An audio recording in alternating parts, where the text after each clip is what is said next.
FullTiltPoker.net presents Learn from the Pros. Welcome back inside the Fox Poker Room, and it is truly time to learn from the pros right now. I am Chris Rose, joined once again by the Professor Howard Lederer, and look at this roundtable we have in store for you. Led, first of all, by the 2004 Poker Player of the Year, guy that is happy to see hockey is back in town, Daniel Negreanu. Daniel, good to see you, man. Pumped up about the hockey. Yeah, where's the hockey jersey? I was waiting for it. I figured I'd go a little classy. Classy? Yeah. Get all dressed up. Just a little black. All right, next to you, the winner of the main event back in 1989, one of his 9 bracelets, Phil Hellmuth. I didn't recognize you behind the glasses and the hat. You mean you wouldn't recognize me without the glasses and the hat? Actually, I'd love to know what you look like without them. At some point, maybe we'll reveal it. Not today. Thanks, pal. All right, to your left, Phil Gordon, a World Poker Tour champion, also the host of Celebrity Poker. Good to have another TV guy up here, Phil. It's good to finally be on a TV show with real poker players. Yeah. Nice. Okay, to your left, the mouth, Mike Matusow. How you doing, Chris? What's up, shy guy? How are you? You know, I'm a little bit on the quiet side today. Yeah. A little bit worried.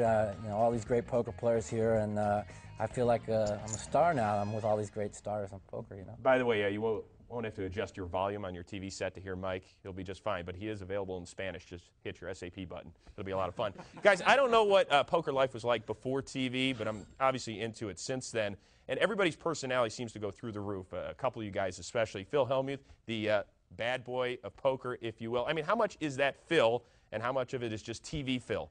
Bad boy, poker brat, and that's just the way I am. And interestingly, I worked on trying to become less of a poker brat at the table for a lot of years, and I'm still kind of working on it. But all of a sudden last year...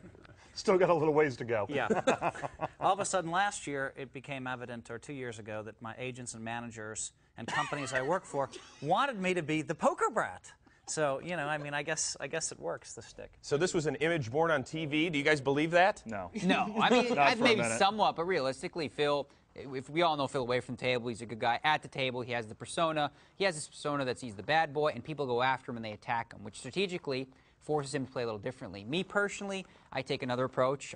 I enjoy what I'm doing. I love playing poker. But you're wearing black today, buddy. Right. I love the game itself, but I love to have fun and enjoy doing it. And I find that when I do that, my opponents sometimes maybe even take it easy on me because they want to see me hang around. They want him out of here. Get rid of this guy. So No, most of the time I'm pleasant at the table. It's true. It's true. I mean, if you watch me on television, every single time there's a little blow up, they're going to play it over and over again.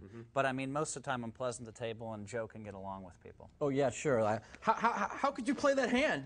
Don't you know who I am? Don't you know? I'm Phil Hellmuth. How could you play like that against me? Do you think it's strategy, though? Does it help you guys? I mean, when you guys have blow-ups?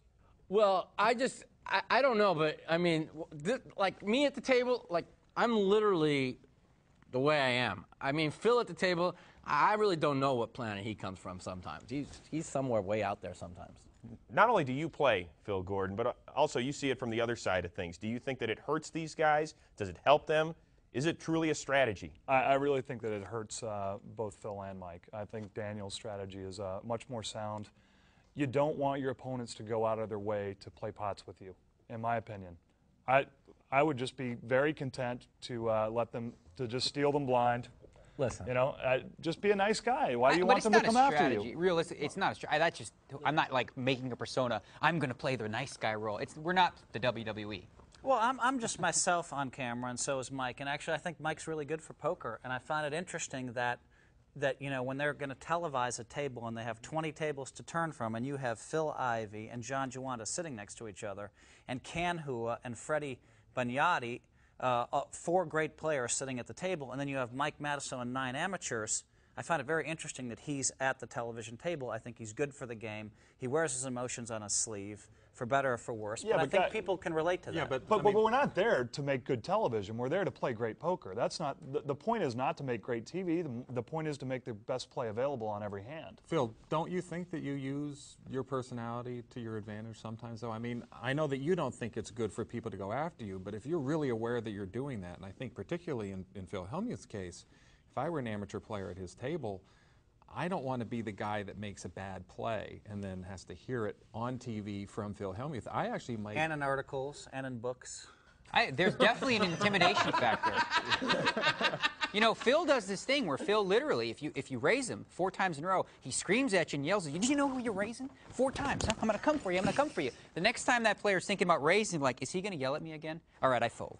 So there is the other, you know, side of the coin that's an exaggeration, can work into your favor. But I do have a little bit of intimidation going. I mean, I like the black hat. I like the black sunglasses. I like wearing black head to toe. And I like sitting back and listening to my music and being the bad boy of poker. Well, I mean, it's definitely psychological warfare. I mean, there's no doubt about that. You're at the table, and if you can get under someone's skin or you can get him to play in a way that he wouldn't have played otherwise, you're probably... You have to just understand your table image. I mean, Josh Area is another one who we saw that likes to get under people's skin and really go after people. And as long as you understand what that's doing to people, whatever approach you take, there's something to be said about any way that you... But Daniel, you can't take it too far.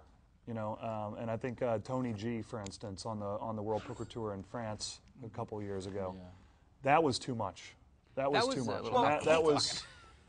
And you've been too much, and you've definitely been too much. I disagree. I've been too much. No, Mike, you've been too much. I'm never too much. I sit there and I like to go to the table. I like to have fun at the table. If a guy comes after me, I'm going to tell him what I'm going to do to him if he keeps coming after me. But why can't you conduct yourself like a true professional? I do conduct myself like a professional. You've got little cojones, and I've got big cojones. Listen, forget about that the one? guy re-raised and re-raised and re-raised and re-raised me 100 times. Finally, I stuck it to him like I told him I was going to do and showed him a bluff for 400,000. And said, now, stop messing with me. I put him down to the spot. Guess what? He quit messing with me. Yeah, and he won $5 million. Yeah, and I hung him out to dry. Good for him. How does that not take you out of your game, though? What's that? When you're going like this, and you're yelling at people, and you're pointing I don't yell at people. You're yelling at me right now. I don't have any chips in front of me. I only talk to people that I know at the poker table. If I don't listen, nobody understands. You knew Greg Raymer before. Let me finish my statement. Yeah, really. Okay, hold on. Okay, before poker got big, there was 200 of us tops. Okay, everybody knew how everybody played. We played together for years. Okay, so when you got on the table, you're already somewhat friends with them in some kind of way. So if they made a play at you didn't like, you mess with them and say, "Oh, you such an idiot. You such a donkey. How could you play like?" And that's how it was. But now with the poker being so big, you know, you don't say that to people you don't know, unless somebody like Greg comes after me, Now I'm like, oh, you want to keep coming after me? Well, guess what, buddy? And that's what happened there. But listen, I really like Greg. He's a great guy, you know. Yeah, I do think that sometimes, and I mean, everyone's gotten out of line at a poker table, and one of the things that we all have to deal with as professional players is the camera is on all the time, and they're going to find that one time when you get out of line.